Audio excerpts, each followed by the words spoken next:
Penelitian yang bertajuk Understanding Determinants of Reaching Under-Vaccinated and Zero-Dose Children in Indonesia atau Under-Vax ID merupakan studi untuk memahami faktor sosial dan perilaku yang menyebabkan rendahnya cakupan imunisasi terutama di Banda Aceh, yang cakupan imunisasi dasar masih 34% pada tahun 2025 lalu, sementara cakupan nasional 80,2%.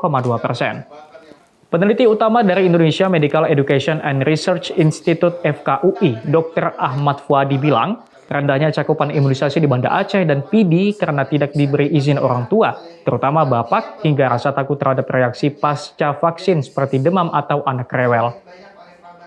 Ketakutan soal multi-injeksi, keraguan soal kehalalan vaksin, hingga keluarga nakes yang enggan divaksin.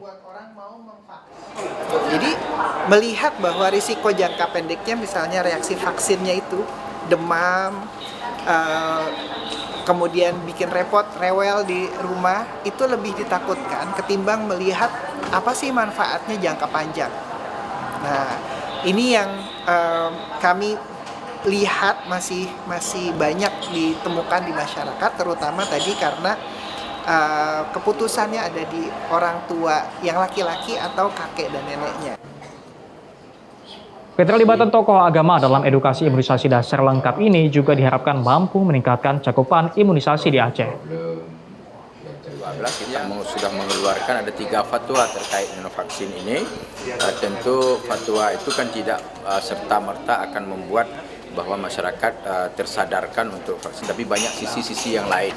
Kayak kita sampaikan di sini butuh kerja keras pemerintah agar melakukan langkah-langkah sehingga masyarakat itu banyak problem-problem yang informasi kepada masyarakat, sehingga dengan kebijakan pemerintah itu bisa lebih baik ke depan. Dalam studi Under-Vax ID, berita bohong seputar imunisasi dan vaksin pasca COVID juga berpengaruh pada cakupan imunisasi. Apalagi zero dose atau anak-anak yang belum pernah mendapatkan imunisasi juga masih tinggi.